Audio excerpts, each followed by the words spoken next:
Oh my God, such a good meeting. Yeah. And I could not wait until this today so that we have a couple. Another one. You guys have No shit. Seriously. Seriously. It's only a dog. I kind of feel that way about cats, but. Oh, see? Yes. I keep going at this. Yeah. Here we go. Okay.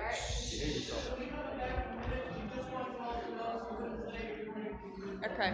Okay. No, that's good to know. Really We good don't to want know. any hot mics. Hot.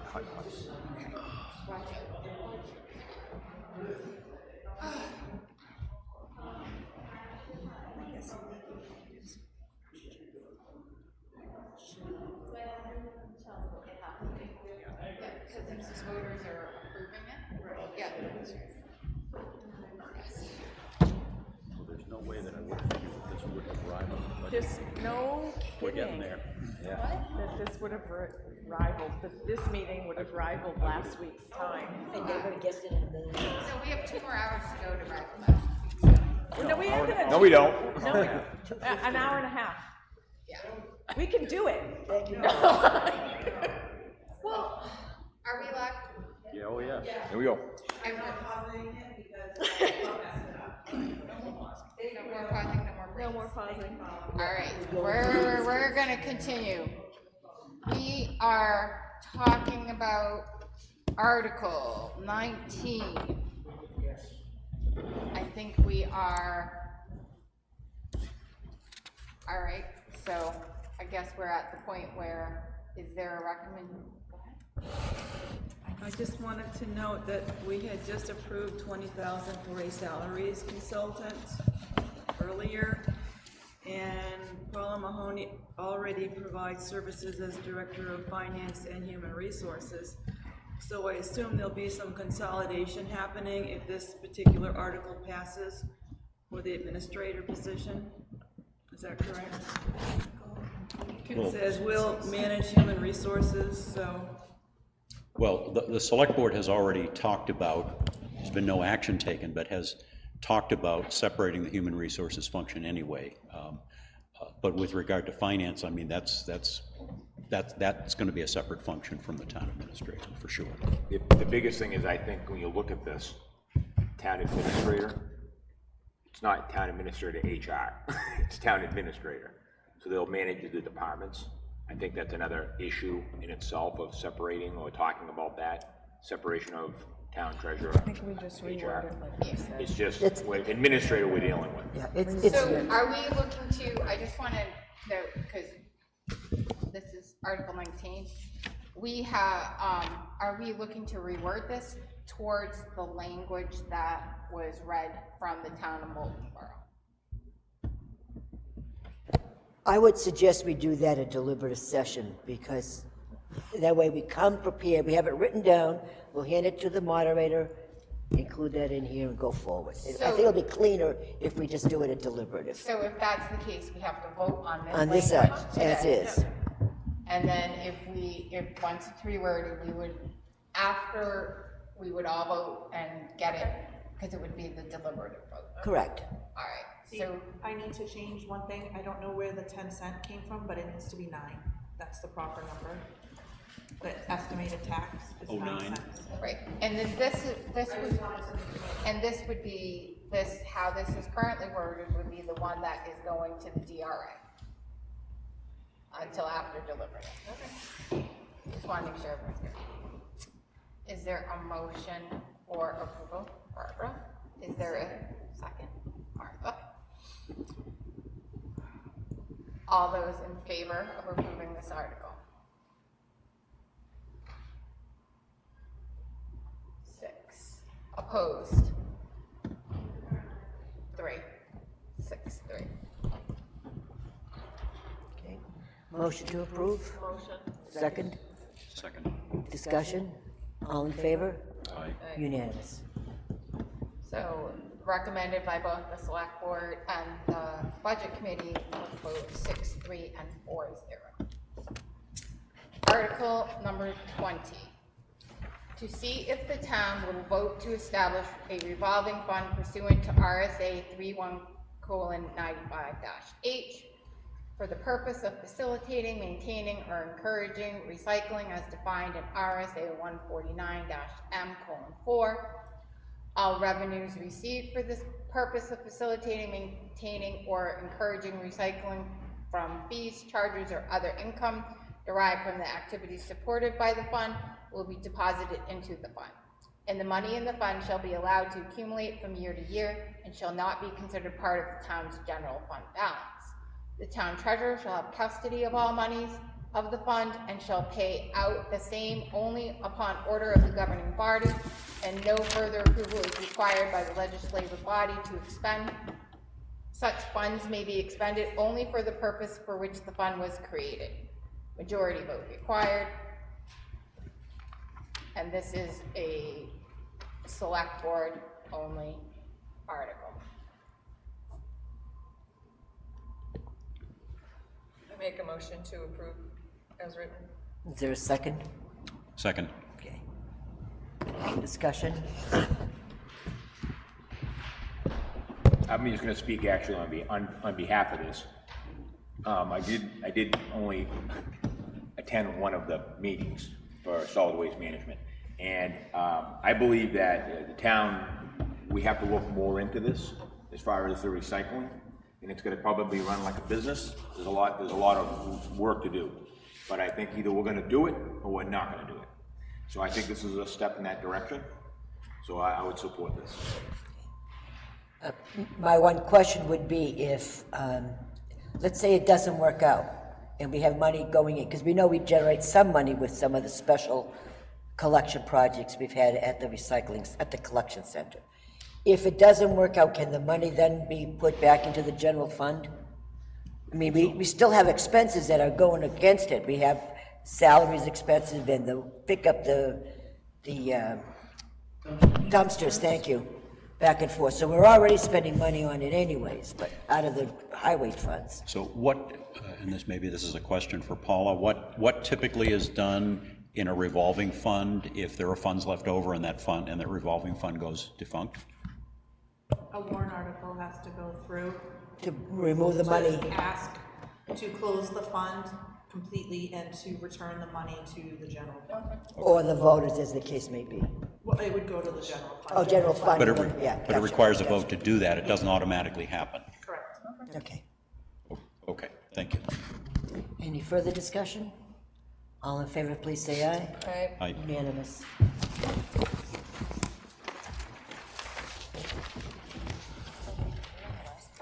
Oh, yeah, my favorite one. Article 21. To see if the town will vote to rescind Article 46, passed by town meeting in 1995, requiring the creation of any permanent full-time or permanent part-time position be submitted to the voters at town meeting for approval, because the directive and limitation is unlawful and does not comply with RSA 41E.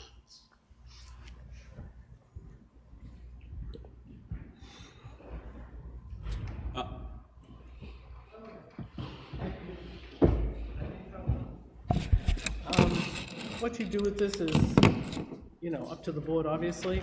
I just want to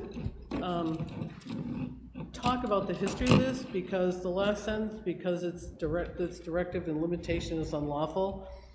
This went in because there had been a discussion between the Board of Selectmen and the Budget Committee about putting in permanent full-time and permanent part-time positions into the budget.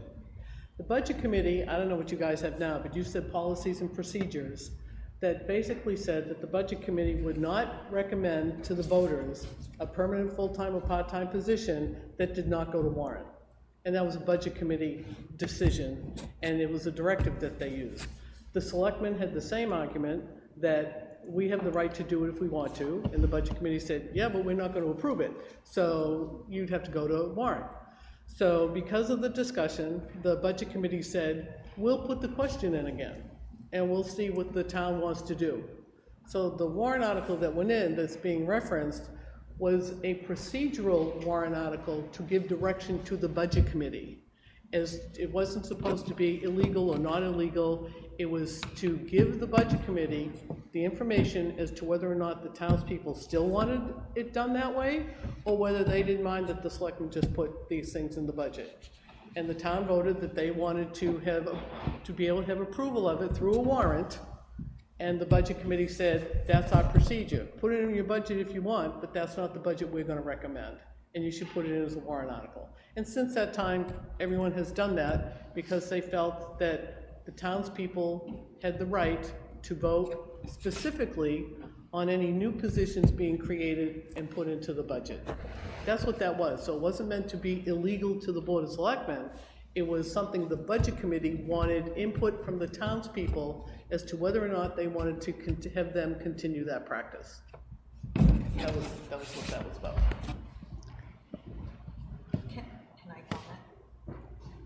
So even if this got rescinded or not rescinded, money would have to go through the budgeting process and get recommended by the budget committee in order to add funds. So that is still that process.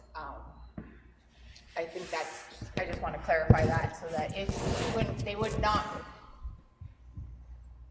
be able to go expend above and beyond the operating budget value to hire additional people, but that those values still have to go through and get review and approved from the operating budget through the budget committee.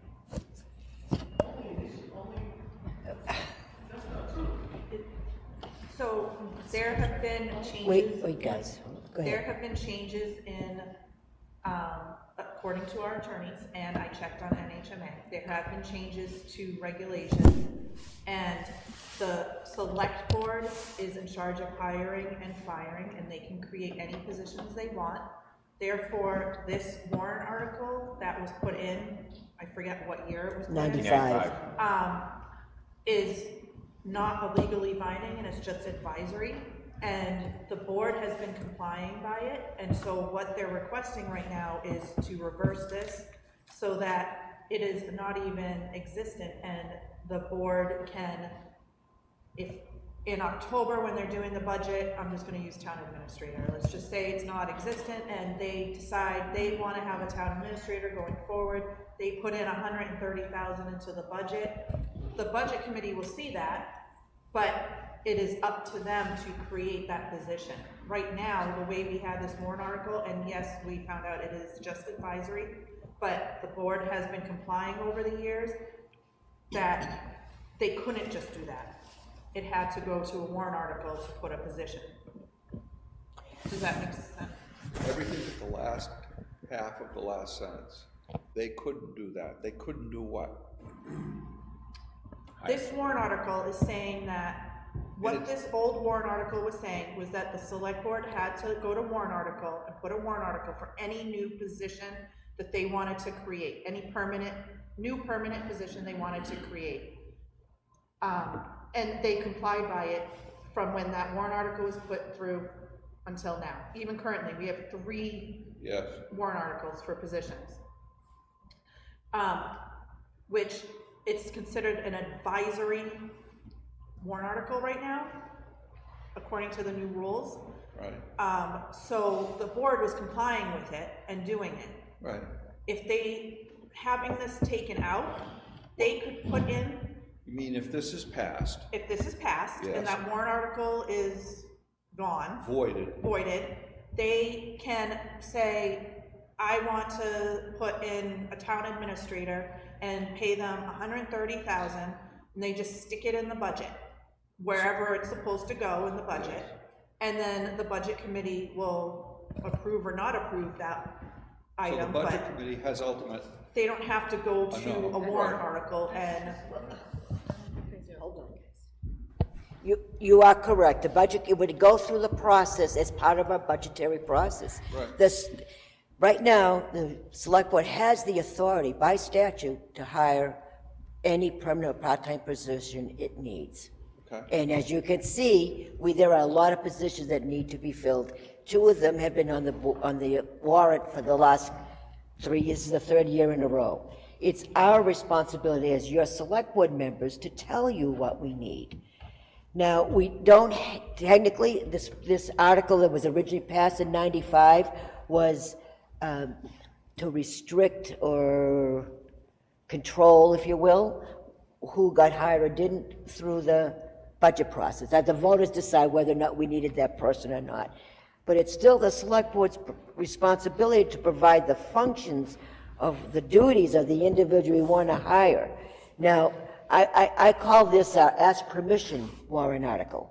We're asking permission to rescind the 1995 directive to the board to go before the voters to put in any new permanent positions. By statute, we don't have to do that because we have the authority to create new positions as needed.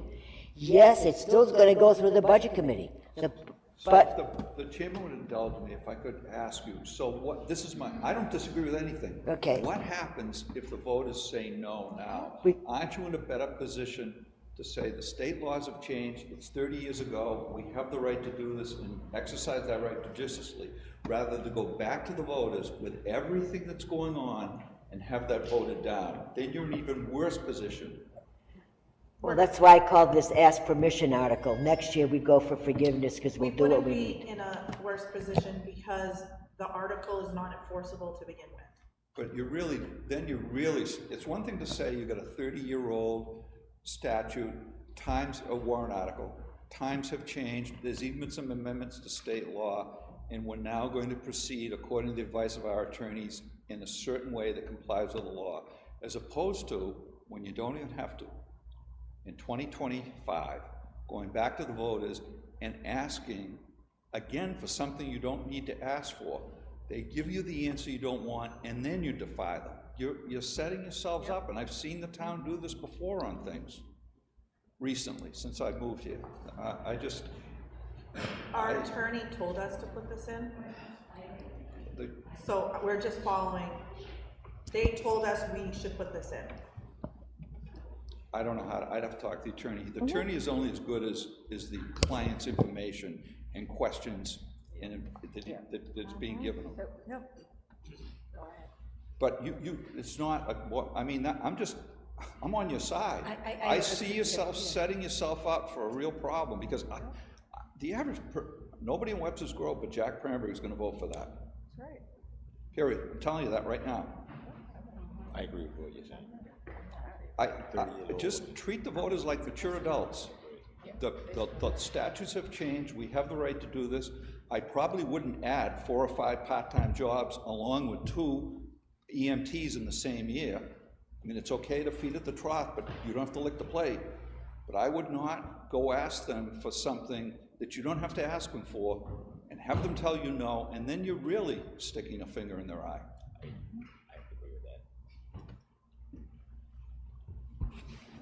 If the selectmen wanted to take any amount of money out of the budget to hire a full-time administrator, they can do it anytime they wanted to. Right. So while the budget committee can review the budget, it doesn't mean that come September, if they happen to have extra money, they don't go ahead and hire somebody. Correct, because they can move it to any. Because they can move money around any way they want to. This came up at the time because the school was doing it. And the school was hiring all types of full-time positions, and their budgets kept going up. And then there was a discussion between the selectmen and the board and the budget committee, because the selectmen wanted to do exactly what the school was doing, which was just hire full-time people whenever they wanted. We are not going to be like this. I'm not saying, I'm just saying that this is, and because there was a dispute, it wasn't the selectmen who asked whether they could or could not do it. This was to give the budget committee direction, not the selectmen. The selectmen have gone along with it because politically, they were told by the town, we want to get to vote on this stuff by warrant, not just you putting it in the budget, so that we don't have to keep voting your budget down. Do what you want. So can we take it out? Can you take one out? Can we delete that article? It's your warrant article, you can take it out and amend it the So- way you want before the hearing ends today. Is there some type of a way to, like an advisory notice? I agree exactly with what you're saying, and I kind of questioned it, but I agree with Ellie that maybe we're trying to play nice, right? We're trying to get their information, get it out to the voters, let them know. However, I agree that if we ask them, and and they tell us, and then we do it anyway. It's kind of like Yeah. what they asked us for. Exactly. So we need to educate them that things have changed in 30 years, and by law, this is kind of like null and void. I find this to be more of a political decision for the Board of Selectmen members That's why I versus, said, and if your attorney's telling you you should do it, but again, did your attorney tell you what happens if they say no? So- I frankly think all full-time positions should be put in a warrant. So But that's does- my opinion. Does that mean that any of the warrant articles currently right now, we don't have to put in for the firefighters, for any of this? Technically, Legally, And so, But then that would have to be added to the budget. right, so what does that do to the taxpayer who for the last 30 years, they're used to seeing it, and now they come to town hall. Now we have a town administrator. I didn't vote for that. Oh, we forgot to tell you, you don't have to vote for that. And the argument that it's in the budget and people voted for the budget, ergo they voted for the position, is a false argument because it's a bottom line and we can do what we want. So this is like a no-win as far as the public sees it. I think rather And than, then, if you, but then a town administrator shows up, so you can make it go away, but the town still is gonna question who gave you the authority to do that, because we voted for 30 years for new positions. And now I all think of a it makes more sudden, sense when you actually listen to this, so like having been on budget committee, I understand why budget committee in the past would have wanted to see this and how they would, because if you look at the budget and you're looking at expenses and you're looking at increases, and then now you're saying we want to add 5 positions. And so now you're taking it, because all that money will have to go in the budget. So if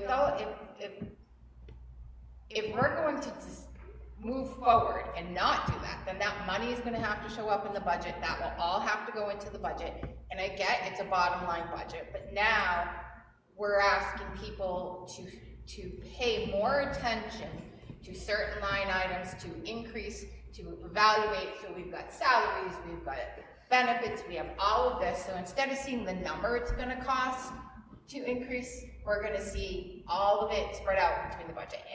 And we'll understand where that money is and how that's increasing, and we'll have to work it out. But I kinda understand why a budget committee would ask for this, because you get to see the increase on your tax dollar when you put it into a warrant article. You get to see adding this position is gonna increase my bill from $5 per thousand to $5.02 per thousand by adding this position. And then I get to see that risk benefit, and we get to have that discussion during reviewing warrant articles. And I get that it's not legally enforceable, but I also understand that there's a whole process that we need to go through, and I think this helps have those open discussions, and then we get to have the guidance. The budget committee gets to have the guidance from the voters to say, yes, we want to see this increase in positions, so it will go into the budget. the other part of it is that if you have a warrant article for 2 firefighters and it passes, that money has to be used for 2 firefighters. If you have the money in the budget for 5 new positions and the budget fails, who gets it? And the town hasn't given you any direction as to which things they find more important because it's not in a warrant article. That, by the way, is more a political discussion than it is a monetary discussion. But that's why I've been telling other boards of selectmen for years, it was advisory. You want to hire someone, go ahead. You take the political ramifications that the town might be annoyed that for X amount of years, we know that anything new, permanent, or part-time, we get to vote on specifically and tell you whether we agree with the 5 of you or not. But, and it's not, and it's the town's money and blah, blah, blah. But if the board of selectmen want to put it in the budget and not ask the town specifically, they always had the right to do that. But it's always been, it was, again, a budget committee asking the town, do you still want us to do this, or do you want us to secede, to just give it to the selectmen to do? I'm gonna go to Peter and. A couple things. First of all, I think the town has some trust on the board that they've elected as a board of selectmen to make decisions in the best interest of the town. And I guess I don't recall the last warrant article that went before the voters to hire new teachers and new employees of the school budget. We vote on a budget, we don't vote as a town resident on everybody they hire at their school. We vote on their budget. They hire their own people or let people go, add new people, new aides or whatever. We don't get that decision. And I'm not saying that, it's not like a power trip, but if we as a board, with the help of other department heads, see that we're in need of a position to make this town run more efficiently, properly, and we need somebody, and we ask, and they keep saying no, well, how are we supposed to do our job as a government? Because we have issues that have to be addressed. And I think that's one way to look at it. Which is why that article that passed many years ago has been since deemed advisory only. And so if it is advisory, I don't see any point to us keeping this article in and messing it up by bringing this forth, because it's there, that it was done 30 years ago, it's now advisory, and So let's withdraw it. so I'm making a motion that we withdraw Article 21. Second. Discussion. Hang on. 1 second. So I just want to follow up on, and I appreciate hearing some of the history, that this is 30 years old, you know, and when the moderator says that it's a political decision, I agree with her, but I want to emphasize to anybody listening, she doesn't mean political in a partisan sense or an election sense. What she means is a judgmental sense of elected people. But just to realize that ultimately it's the judgment of the selectmen and to a lesser degree of the budget committee that's called for, is in this budget, if you were operating under the assumption that you didn't have to go, you weren't going to the voters for new positions, assume that. Well, then the selectmen and the budget committee are in a pretty awkward position, because right now you're putting a budget in front of them that is essentially level funded. It goes what? It goes up 2 cents. Well, if you want 2 new EMTs because you need them, if you want 3 or 4 part-time positions, right now you say, yes, we need them, we put them on the budget, and if they fail, they fail. But you still have your essentially slightly increased level funded budget. If you decide these positions are really important, you've got to put them in the budget, and it's no longer going to be a slightly level funded budget. It's going to be a budget with a fairly substantial increase after a few years of very substantial increases, and you could lose the whole ball of wax. So it isn't black and white. It's not going to be simple. But I think that the selectmen are probably making the right choice in what I sent you about to do. The senator would like to speak. Yeah, I'm not suggesting that we take the other positions out and then. Oh, no. Okay. What you're gonna do on this warrant article. Correct. No, I know you don't wanna do that. You wanna do it, but if you had to do it under this We'll system do you're it in working the with. process this coming year. Right.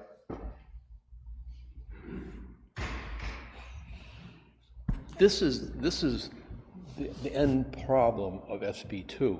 When we were a small town, when I first started over 50 years ago, all the people that came to the town hall here, it was all the movers and shakers, the people who really cared about the town or interested. And so you could explain these new positions. You could say, this is why we did it. And they voted on the budget too.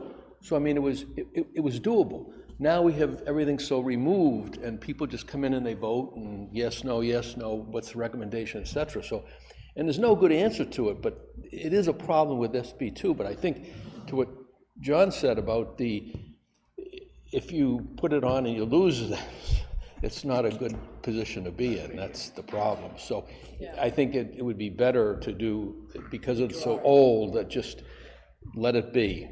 So anyway. Made a motion, I second. Yeah, it's been moved and seconded. Further discussion? All those in favor of withdrawing Article 21. 21, please say aye. Aye. Unanimous. Thank you, John. You helped clarify that. Appreciate it. Well, that's kind of you, sir. That's why I'm here.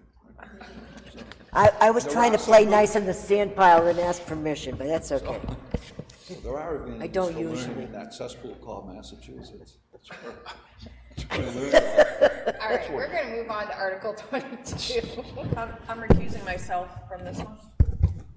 Okay. On behalf of 30 registered voters, to see if the town will restore full tax exemption to the Kingston Veterans Club, New Hampshire law RSA 7223A grants property tax exemption to all named veterans organizations. Kingston Veterans Club did not get its charter from any of those named. The Kingston VFW has property and activities very similar to the Kingston Veterans Club and enjoys full tax exemption. The imposition of taxes on the Kingston Veterans Club has just recently happened. We ask both veteran organizations in our town be treated equally and grant tax exemption to the Kingston Veterans Club. I'm happy to speak to it, but I didn't know if the petitioner is here to speak. Usually we allow the petitioner to have first, No. no, not necessarily. We also have to vote to change it to Article 21, just so. We have to vote to change it. Well, all the, because we Subsequent took one out, articles. we have to change all of them in numerical order. The last three. Yeah, I'll speak to it. Um, I want to give, Go ahead, speak to it, and then we'll. yeah, the next two articles, I'm really addressing both the VFW and the Gideon Line. I want to give some history to the community as to why this has happened. A year and a half ago, closer to 2 years, we changed town assessors, went with a new company. And they went through all tax exempt properties to see if they met the requirements by law. Interestingly enough, there were 3 or 4 that did not. There was a number of them. It wasn't 3 or 4. It was maybe half a dozen that didn't meet the RSA qualification for tax exempt status. And that's what happened here. Let's take the Veterans Club. They did not meet the requirements for Veterans Club tax exempt status, the same as the VFW. There are federal statutes that determine what that process is, what those requirements are, not process, what the requirements are. So the board authorized the assessor to generate the value of the building, and we send out a tax bill. We did not go back for the 20 or 30 years or whatever it's been since they didn't get tax bills. We just started from this point forward. Since you don't meet the requirements of the federal law, then we're going to tax you accordingly. And that was it. It was not a matter of discriminating against the Vets Clubs versus the VFW. If the Vets Club goes through the federal procedure that grants them tax exempt status, we'd be more than happy to honor it. It was not trying to be particular. And I know the Vets Club does a lot of great things for our community. There's not even a question. But it doesn't meet the requirements of the law. The Gideon law is similar, and on to the next one, but it's related. They too don't meet the requirements of the state or federal statutes for tax exempt status. In fact, there was a recent case this past year where the city of Manchester assessed the Gideon Lodge in Manchester, and that went to Superior Court. The lodge lost because they didn't meet the requirements. Our lodge has some different issues too, because a number of years ago, the town wanted an easement from the lodge to go to Greenwood Pond behind it. And the deal that was cut back then would be that the lodge would pay $1,000 a year in taxes, and in lieu of the remainder, grant accessibility on the easement to the lake, to the pond behind the Gideon Lodge.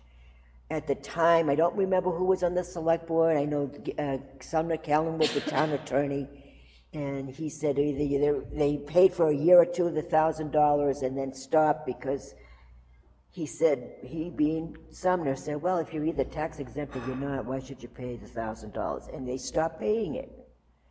So here we are 30, 40 years later, and we're saying, well, that's all well and good, but the Gideon Lodge, it's still not quite the same as the Vets Club. but it's still a fraternal organization. It benefits its members. They've been good to the town, there's no question there either, but they don't meet the requirements for tax exempt status, for forgiveness with taxes. So, that's why they're both here before you. The individuals from those two organizations come forward and ask that they be granted tax exempt status.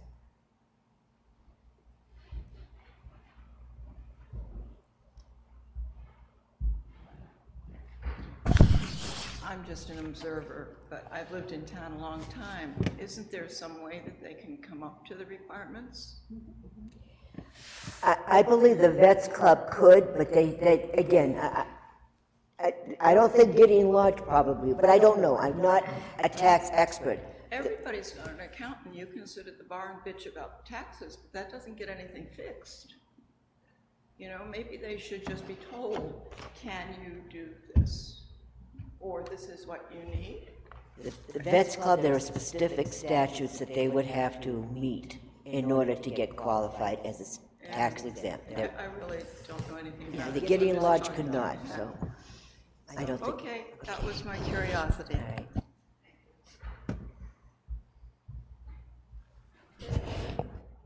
right. It seems to me that this is pretty cut and dried. It doesn't seem appropriate to me that a group that is not meeting the qualifications for a nonprofit status would be asking for benefits of nonprofit status. So they should be told that they need to go to the federal government and get nonprofit status if they want it.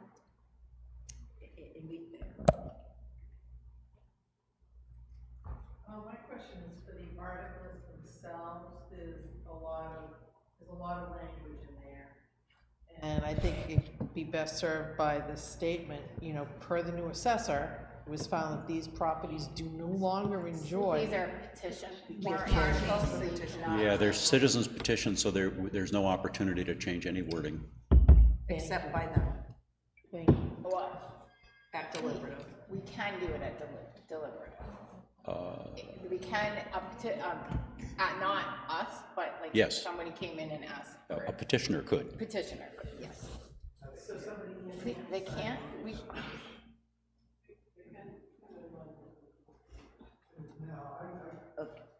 Can you, please, sorry.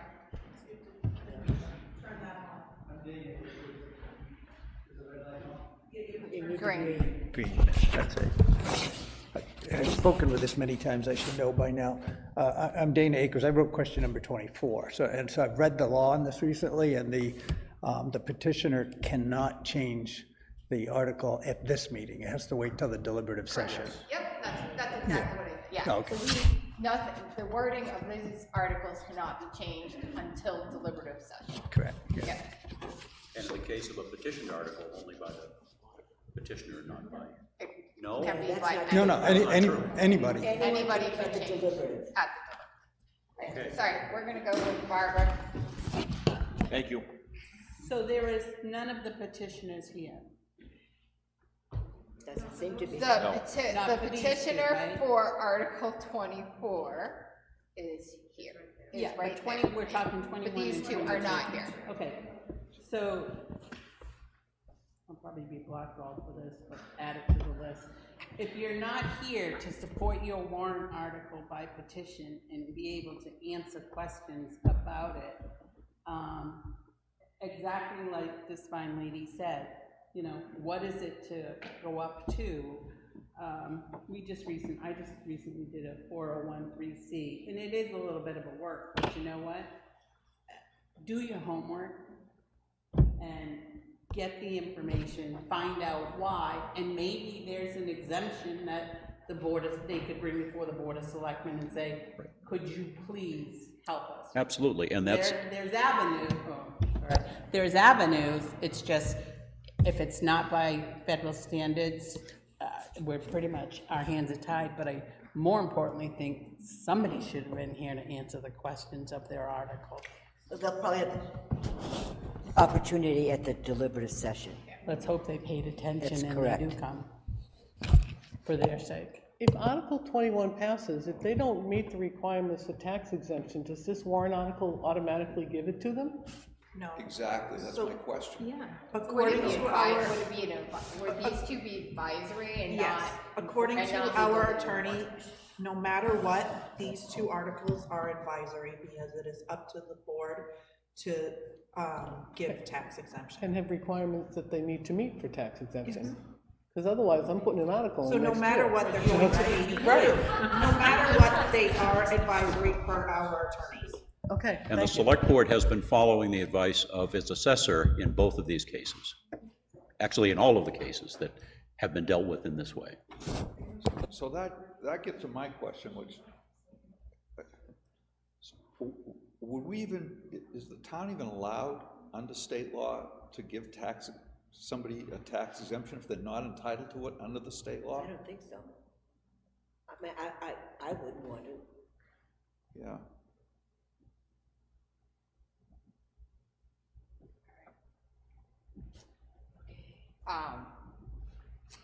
I will take a motion, motion to recommend or to not recommend?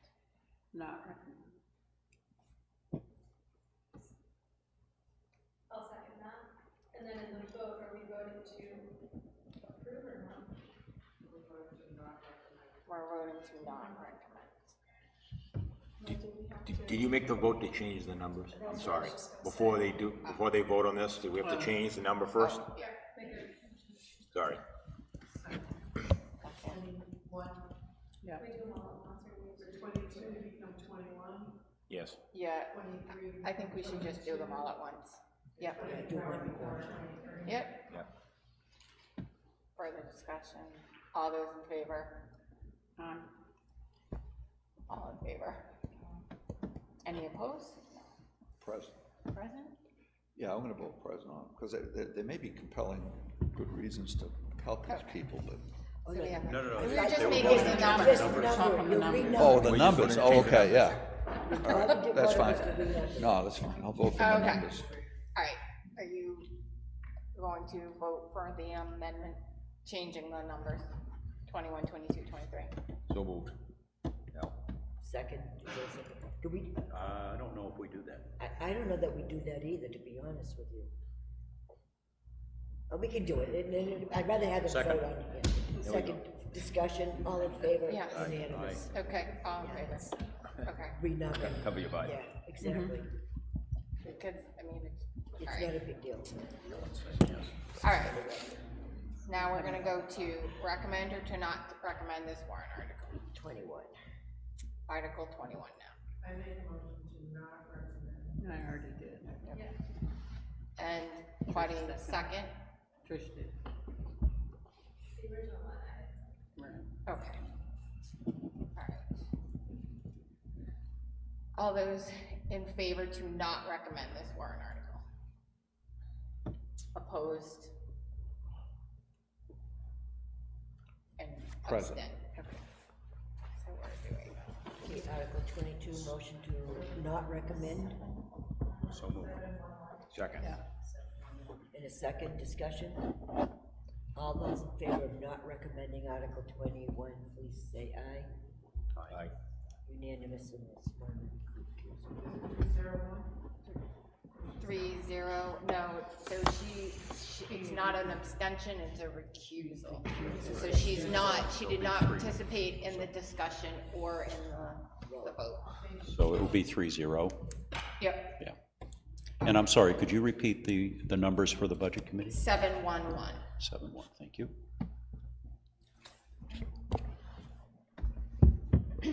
All right, our new Article 22.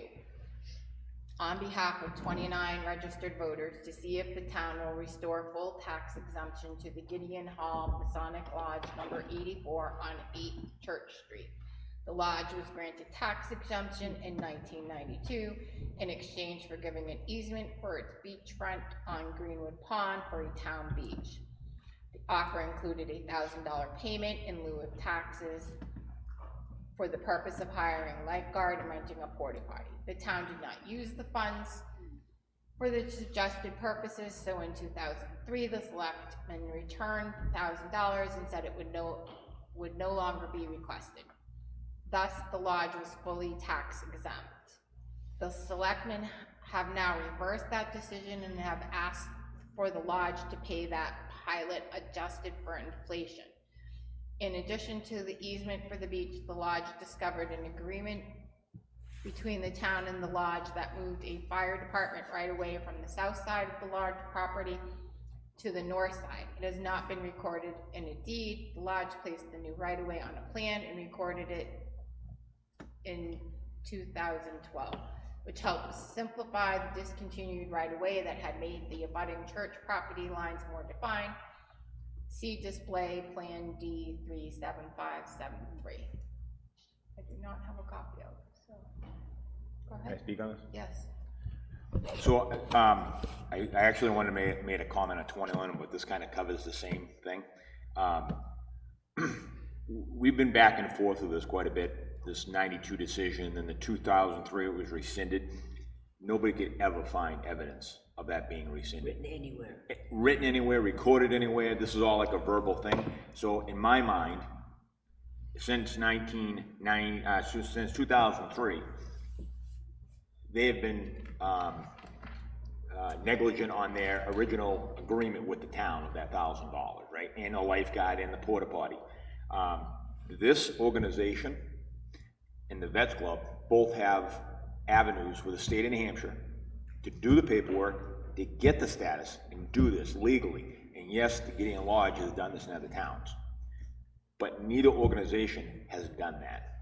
And again, I think we as a town don't have the right to give them tax exemption when they haven't done the formal paperwork to prove they are eligible for tax exemption, even though they are. Can I just request that we don't talk about the Vets Club so I don't have to keep recusing Okay, myself? Because I'm a I'm member sorry. of the Okay, Vets Club, so okay. I don't want to be at the table, so Yeah, just. I'm sorry. All right, so that's, any organization that is available to seek the exemption from the state of New Hampshire should do that. That's not our responsibility to do that. And they haven't done it. So, I mean, as far as I'm concerned, they're not even in compliance with what supposedly was agreed on and voted on in 1992. So I'm not in favor either of the exemption of a organization that has not filed proper paperwork. Let's just put it that way. So for clarification, are they paying no taxes, but they're paying $1,000 for this beach? Is that? No. No. That was the vote in 1992. Okay. To do that, to pay that, but they haven't paid anything. So what's happening now is that they're just paying their regular taxes like any other That's what the assessment says. for-profit business in this town, because that's what they are classified as. No. So they were, I think, Stacy Glenn has it. oh, okay. When this came to the select board's attention from the assessor, we dug up as much information as we could. The petitioner in this case, the lodge, I'll just say the lodge, couldn't come up with documentation to support the fact that that $1,000 payment in lieu of taxes had been rescinded. The town didn't have any documentation of it, and so it was our opinion that because it couldn't be supported, it didn't happen. Okay, well, one could argue one way or the other on that. One could also argue, way back when, was it the select board's authority to even override a town vote that authorized that payment in lieu of taxes. So we made a motion, and it was fully supported by the board, to reinstate the payment in lieu of taxes, but to scale it up to cover inflation over the last 30 years, which was authorized by that original article in 1992, which I have here if you'd like to see it, or read it. But so the current payment in lieu of taxes has been billed at, I have it here. It was like $2,600, right around there, which is the $1,000 at today's value, if you will. And we voted also to forgive the 30 years worth of unpaid taxes, which exceeds $30,000. So So that's where it stands right now. The lodge is being taxed at the payment in lieu of taxes, 2,600 and whatever it was dollars. And also the town still has, there was, in exchange for the in lieu of taxes payment, there was a right of way, there was an easement offered for access to the pond, and that still exists, and I believe the town still takes advantage of that. So, moving forward, without this warrant article passing or whatever, but the way that it would be, moving forward, the next year, next 2 years, are they still gonna be paying the $2,000 in lieu of taxes? Well, part of the motion that the board approved was that it would, that 2,600 would be in place until the next full revaluation of the town, at which point that assessment could be adjusted based on recommendation from the assessor to account for inflation, as was voted on in 1992 or 3, whatever that date was. And the pilot paying the originally 1,000, now 2,600 in lieu of taxes was because of the use of the beach. Yep, it was a quid pro quo. It was an exchange. Them not paying full taxes for a waterfront property has nothing to do with the nonprofit status. Correct. Right. Okay, so there's 2 issues in that one. Yes. Okay. Yes. Actually 3, but yeah. Because the whole. Fine, go ahead. So, is that even legal? Yes. Yeah. Is any of it legal? The town can just say, if you give me $1,000 to $2,600 a year and provide a lifeguard and a porta potty, and let us use your beach. Yes. Not and provide. We're supposed to provide that. Out of the $1,000, the 2,600, we provide that. There's a porta potty there. I've never seen a potty. Well, I have to say that in the article that voters approved in 1992 or 3, whichever date this was, 92. It does not mention the provision of lifeguard and porta potty, et cetera, et cetera. That was evidence that was provided to us as testimony from a lodge member. Petitioner, okay. Yes. So, I'm really curious, what would their tax bill be? $2,600? Oh, no. Well, we might have that. For 8 Church Street, they are assessed currently at $449,500, so their last tax bill was $3,047.12, which was abated, so about $6,000 a year. Tammy, everyone who comes up with me has to give me a hug. And I finally found the exact number. The current payment in lieu of taxes is $2,236. So they are.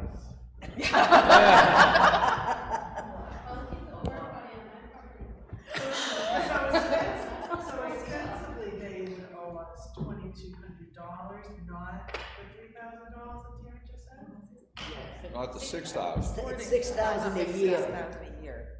That was a 6-month bill. It's a deal.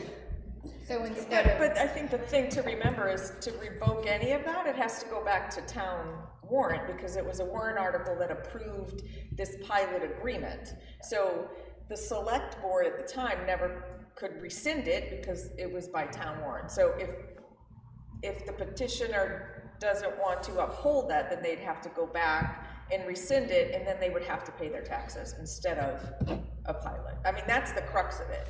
So what are we really voting on? To deny them. To deny this? Deny their petition to be, Deny the total, right. And one the more full question. exemption.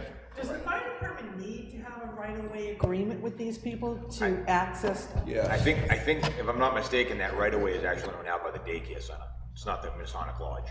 Correct. So, That makes sense. That's the boat ramp, It's that's like, the fire why- hydrant, why that's the would you daycare need center. that? Okay, So it's not the Masonic Lodge, you give them the right of way. thank you. they do. So there's a standing pipe on my property for the fire department to draw water, and they go out there and train. But my father gave it to them for nothing. But you know why? For fire protection, so that when my father's dumb nephew set his house on fire. There was water, last winter there was water there to put the fire out, so he could save his life. But they do need a right-of-way over the property. Except that's a moot point now because Yes. Kingston showed us. That's correct. Thank you. Well, but it does give us access to the beach. Any resident who wants to now has access to the beach. That was the pilot program at the time, was to allow people to still access Greenwood Pond and the beach, which they had to pass over their property to get to it. So I guess I don't know where the exact property line is. There dividing? I don't know, I think we should have light up markers letting people to where to get to it, but that's another issue. My question is this now asking for them not to have to pay the pilot taxes too? Yeah. Yes.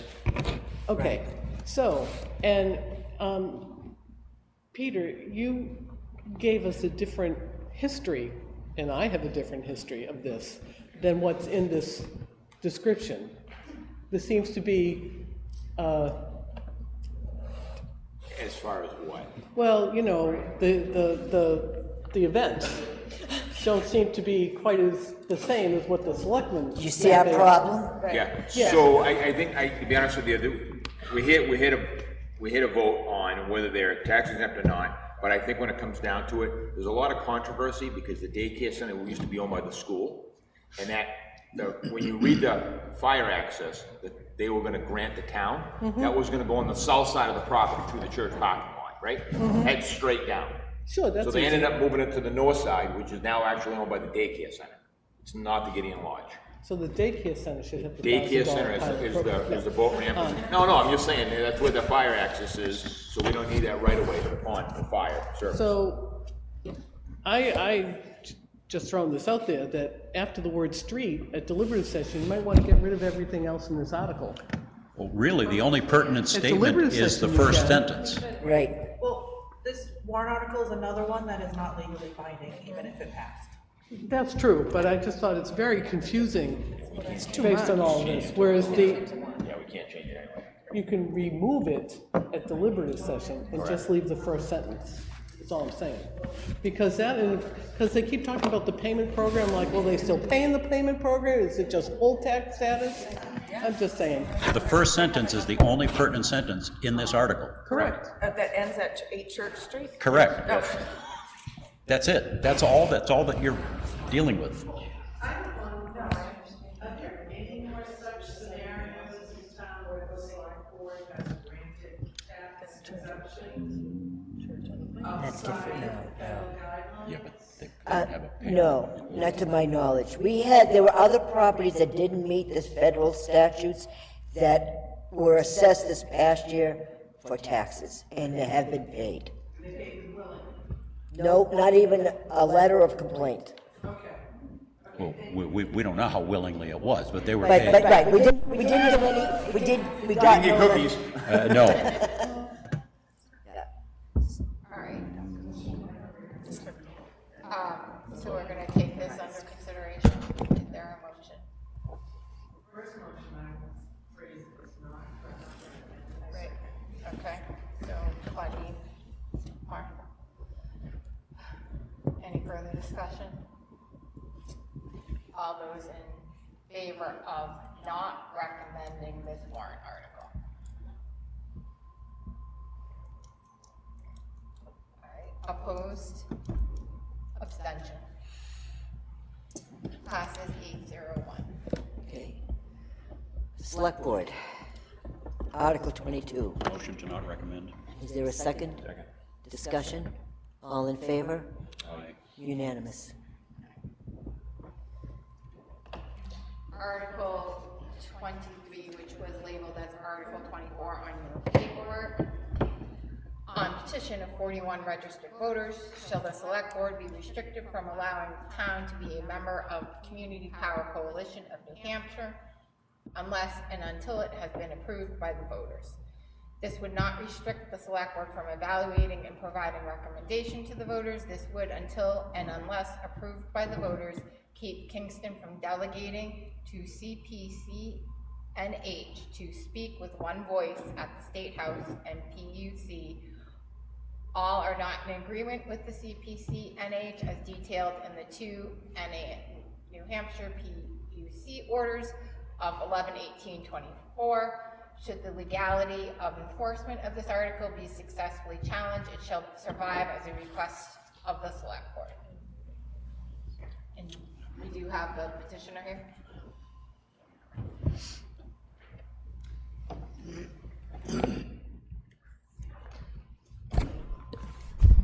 Hi, Dana Akers, 16 Rhinefest Lane again. Like, as Glenn was just mentioning, that in the previous article, I suppose you could make the same argument here. It's really the substance is just the first sentence, and the rest of it is argument that I'm giving as to why that should be. And it's quite possible at the deliberative session, someone will try to change the language and take that out, but that's not what we're discussing today.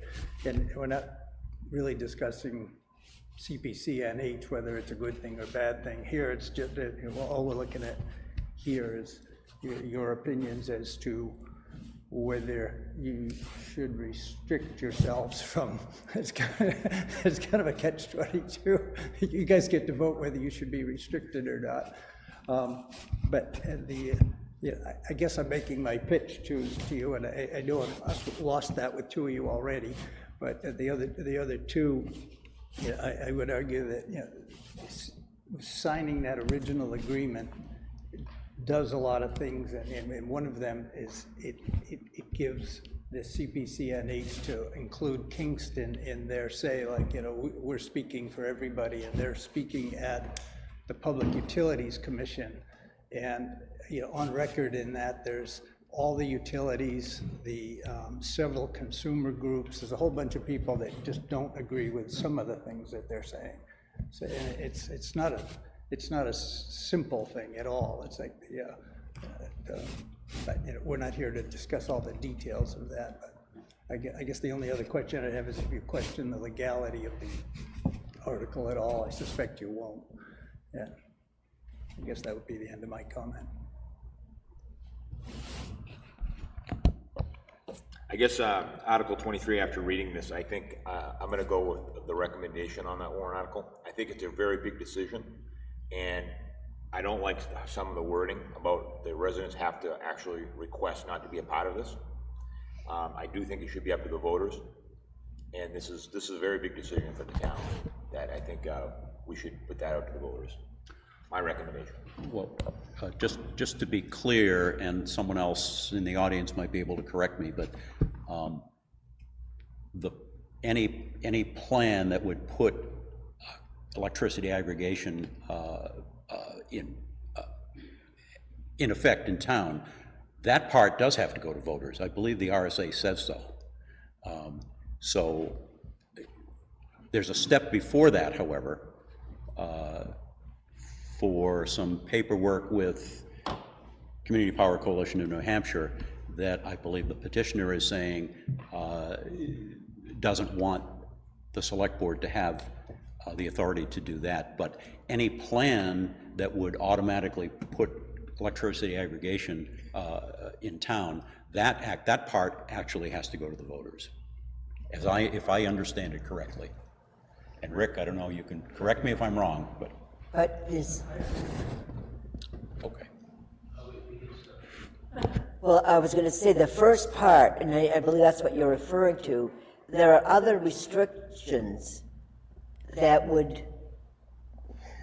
may not, as a board, want to be subject to. So if you almost need both parts of it to go before the voters, because it may not be in the town's best interest even to be considered part of the group before we even go to the rate request thing.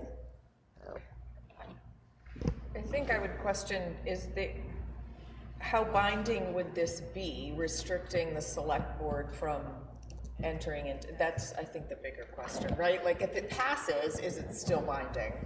Because they're all reviewed after, and then they look at the legality of a petition warrant, or of all of the warrant articles. So that would be my only question.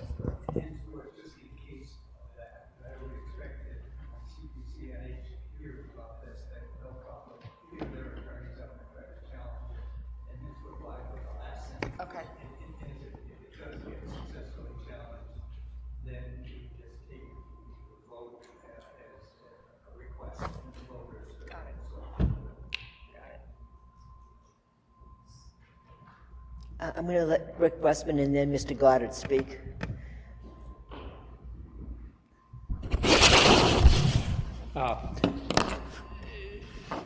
I think procedurally, I don't think the select board should be voting to restrict itself in anything in terms of their own powers. But that said, this whole process is governed by statute. I mean, it's a statute in place, and you'll hear a lot about it. We originally had hoped that we'd put it on the ballot this March, but CPC&H actually suggests we wait until next year because Unitil, and this is an opportunity for the town to save people to save a little money on their electric bill each month, to wait till next year because Unitil is now going to be able to go out and on the open market and maybe try to adjust their rates down a little bit. Ultimately, you know, the homeowner might save, I don't know, $20 a month, maybe something like that, a couple $100 a year or more. I remember being downstairs one time, and I heard a woman come in and she said to the town clerk, "I'd like to put $100 on my taxes." Now that woman didn't take advantage of the 1.5% off, I can tell you that. She had to come in and pay $100 now. And so somebody said, well, a couple $100 isn't that much money. Well, to some people it is. And so I think we ought to keep an open mind about that. There's a procedure that has to go forward with various committees. We have an energy committee in town. We talk about being supportive of our committees. And I think we ought to let that play out. Nothing's going to happen here for more than a year. So we have lots of time to look at this, lots of time to study. People do have questions, fair questions, and they ought to be answered. But I think to go forward, matter of fact, they are doing just what they didn't want us to do, is to try to rush it through to people on the ballot. They're doing that very same thing, saying, let's put this on to restrict the select board from doing what they might do in their normal capacities. So I think it should be not recommended, frankly. Let the committee do its work. Let the citizens, public hearings have to be held. And probably more than the statute requires, only requires 2. I'd like to think should be at least 4, maybe more, maybe 5 or 6, to try to get the public input on it and obviously convince the public that this is a good way for the town to go. So that's just one thought on it. Thank you. Mr. Goddard? There were... Do you have a microphone? Oh, sorry. Green, okay. There were 3 towns that were listed in the proposal that decided to back away. And that tells me that they had questions about the initial document. Also, there's an additional, if this one is an additional document that comes up. Well, why don't we have that one at the same time? I am not an advocate at all of having anything like this go out to the voters in any form until we have all the documentation in front of us. Number 2, there are multiple suppliers that fit the bill like this, of doing this. Have we gone out to find out what the other suppliers can offer as well? I don't think we have yet. This initial document here is 37 pages of legalese. Gave me a headache just to read it. I had to go get my Black's Legal Dictionary out to find out what they were meaning. There should be all of the documentation. In the first document, there's no numbers. There's just estimates of how much each person may or may not save. So there's a lot of questions. So that I think there's a lot of extra work, additional work to be done. Because signing the first one, it says in here, members in agreement each member certifies that it intends to and does contract. That sounds to me like it's kind of binding. It obligates the town. I don't want to get obligated to anything until I have a full sheet of numbers, all the costs involved, all the documents that I'm agreeing to. So, Fair request. At the same time, I would say that 65 towns have already voted in favor of this. 4 counties have voted in favor of this. A quarter of the people in New Hampshire are now part of CPCNH. It's the largest electricity provider outside of Eversource. And what they do is they go out and essentially buy on the spot market, okay, as opposed to getting long-term contracts, so they can buy it at a cheaper rate. And so they pass that on to the members. The board, the entire board is made up of towns that actually have voted to join it. The townspeople ultimately have to either vote for this or not vote for it. If they don't, then it doesn't go anywhere, okay? But, and this is not the forum to try to sell this or not sell it. I mean, just the issue is whether or not the select board should be giving up the opportunity to vote on something or decide something if the board wants to go forward or move this along, but ultimately it has to be voted for by the people as it should be. So. Right, you are asking for them to not vote, basically not vote on this till the voters have put their, it's pretty simple if I read it right. It is, unfortunately, we're all in agreement. Turn it back. green button. Got the wrong button. We're all in agreement. The way they set this up is a little weird. It's a 2-step process. And the first step, and I don't think this is dictated by law. The second step is like, you know, can they actually put the community power thing in place? That has to go before the voters. The first step, what the CPCNH wants to do is get the town to sign an agreement and then do the evaluation of whether it makes sense or not. But there's a lot of stuff that happens when that agreement is signed.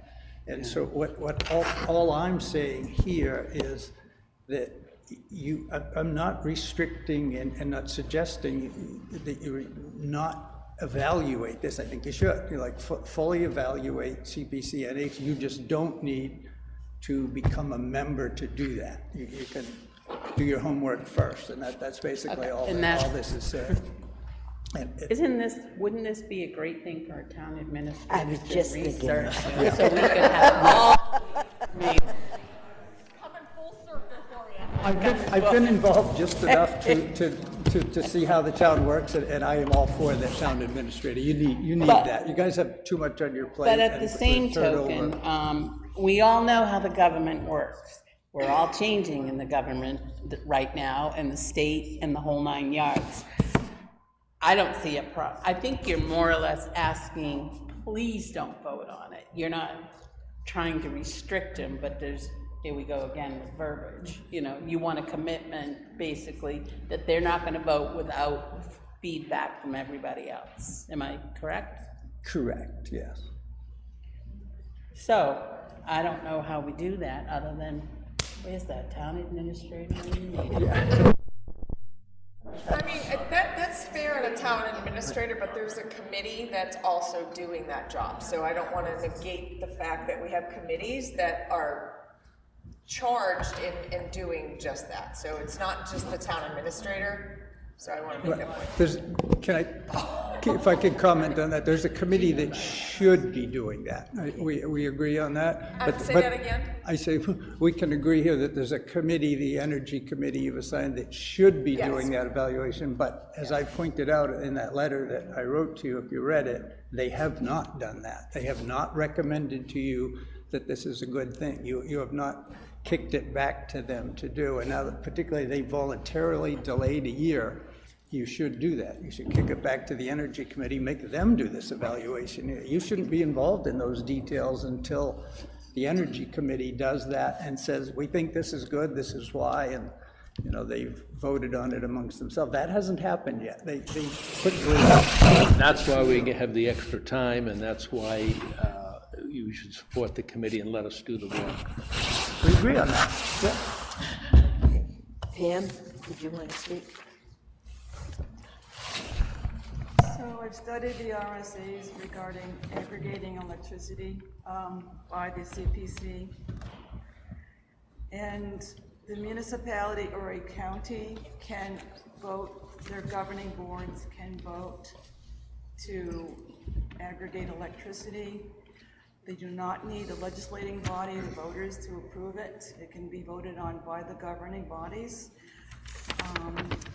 And we've been promised that an aggregation committee, electricity committee will be formed to study what plan would come to the town. However, the RSAs do not say that such a committee shall be formed. It says that the governing board may approve such a committee, and it may put it before the voters. It does not have to put it before the plan developed before the voters, and the select board will have the power to amend any electric aggregation plan. The only time that the word legislating body comes up in these documents with any authority, the voters, is when it comes to financial responsibility, where it talks about revenue bonds, which might be issued by the aggregation plan, which involves money, and then the voters have to approve any bonds that are issued to develop infrastructure for green energy and so forth. So the governing body has most of the power, and that's why that we have this petition here. We'd rather not have anything signed until we understand what the governing board has in mind in terms of a plan.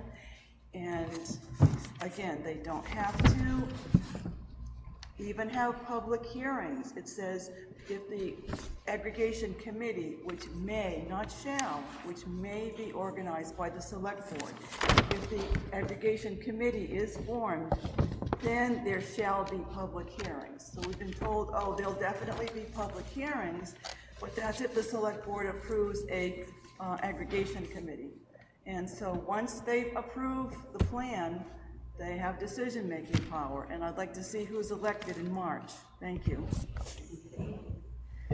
I can't let that go. You know, as those of you that have been served with me on the budget committee for a number of years, the energy issues around town have been one of my interests. We did the LED street lights, went from $30,000 to $20,000 a year. We've now retrofitted the entire town with help with Phil Coombs, former DTW director, with LEDs.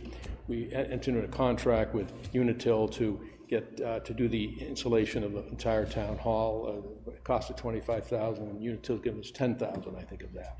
So this is another thing, an opportunity for the town. I think that what she's alluding to, the prior speaker, is that if a county were to become a member, and a county can, then the select board has additional authorities. But Rockingham County is not a member. Okay, there are other counties that are. So the select board is very much engaged, and then it has to go to the town's-people for a vote before it's actually implemented, as it should. So I would just say that. I'll leave it at that point. So you guys do what you need to do. It's a select board vote. So. Mark? Microphone, Mark.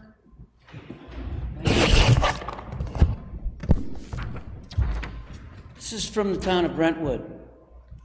Reason for withdrawal. Brentwood's Energy Committee and Legal Counsel was not comfortable with the primary document and its obligations. There was a secondary follow-on document relating to additional commitments and concerns, which the town was also not in the best, determined was not also in the best interest of the town. I'm coming back to the thing I said earlier. Give us all the documents. Signing the first one? Why, when you don't have the next one? No number. I want to see numbers. Laurie? What I'm hearing is that we need to investigate more and do more work and figure out the next steps. But I'm not in favor of voting to restrict our powers. And that's what you're asking us to do, because you're hog tying our hands, but I do agree that there's a lot more work that needs to be done. Fair enough. Yes. Okay, Mrs. B, and then Mrs. Faulkner. Margaret?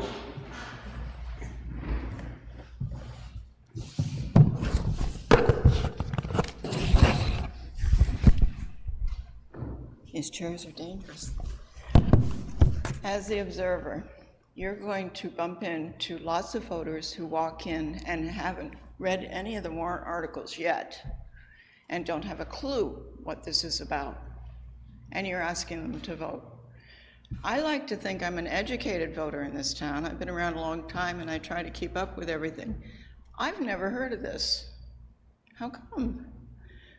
We don't have a town newspaper anymore. That's where most people got their information. If you're a nonprofit, which I belong to 2 of them, all of a sudden your access to the public has been stopped. So it's a point of mailings? I don't know. We're still struggling with it. The town is too, I know. Things on the town site, hey, I don't go to the town site unless I really need something. So something like this comes along, I have no information on it. And that's 3/4 of your voters are gonna walk in the door that way.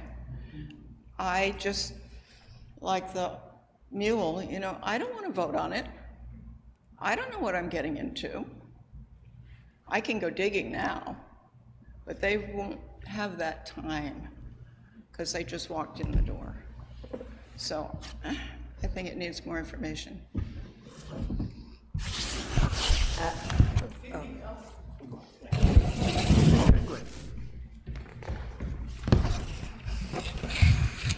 So the question I have, because Rick, you talk about the committee needing more time.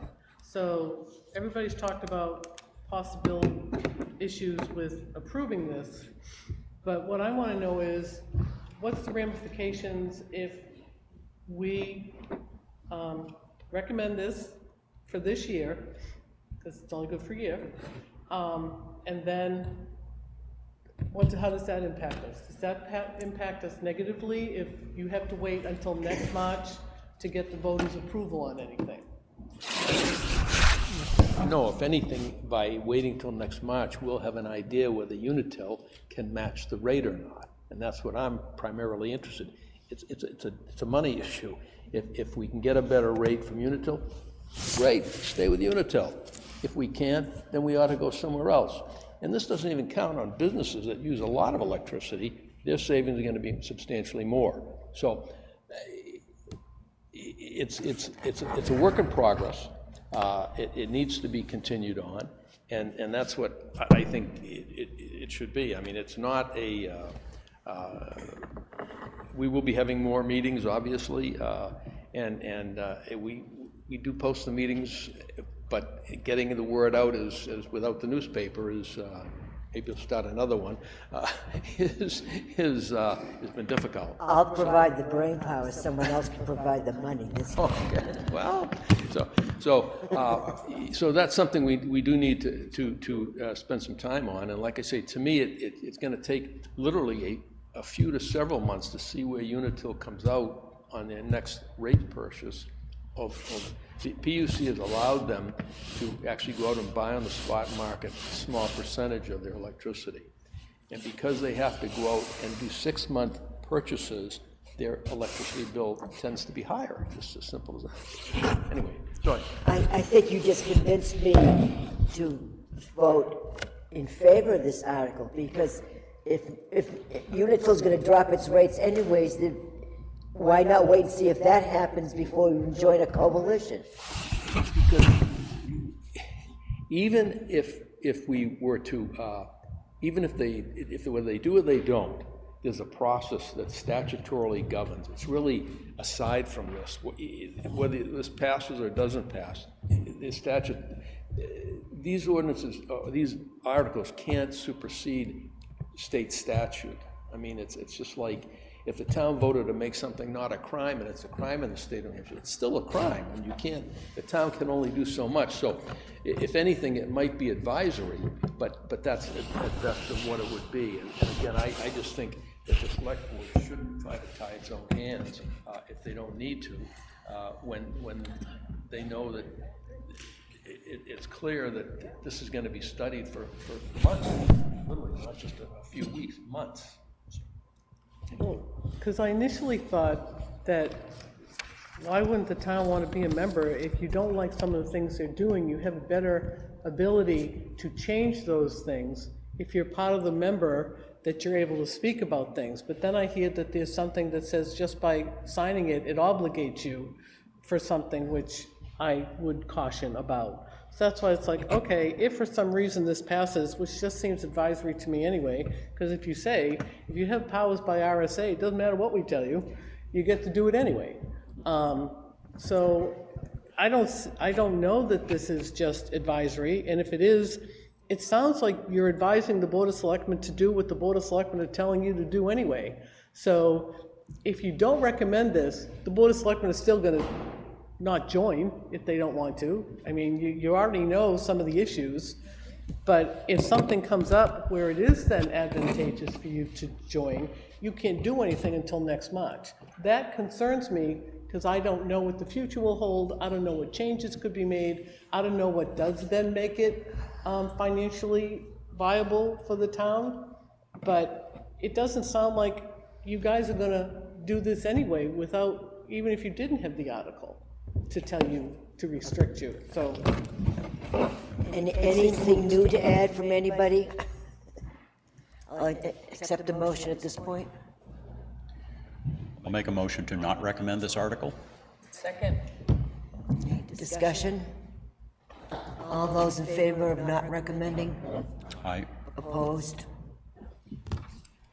3-1. That concludes the review of the warrant articles. I do have a couple of minutes that need to be approved by the budget committee. We have January 8th minutes that everyone received. Is there a motion for approval? Second, Martha. All those in favor of approving the January 8th minutes? Opposed? Abstention? In favor. In favor. Sorry. Okay, all in favor. All right, we also have the January 11th, which was the budget hearings. Any motion for those approval? They went out, I think the select board also got them, but you're gonna review that at your next select board. Motion for approval? Minutes?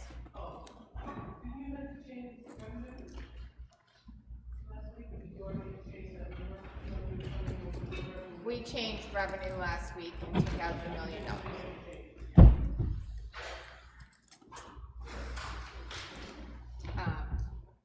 Motion, second for minutes? Second. Okay. All those in favor? Minutes from last week? Opposed? Abstention? All in favor? The deliberative session is going to be held on February 1st, and we will review all these warrant articles. At 9 o'clock, right? No. 9 a.m. 9 a.m.? 9 a.m. All right. Thank you, everyone. That's it for this meeting. Good job. Yeah. Wait, we're still live, just so everyone knows. But while we're still live, I think just a recognition for folks who have sat around this table and folks who have come to be with us for over the last 2 weeks, about 10 hours worth of discussion. So thank you all, and well, and the amount of debate and discussion, I mean, it's valuable. Not that I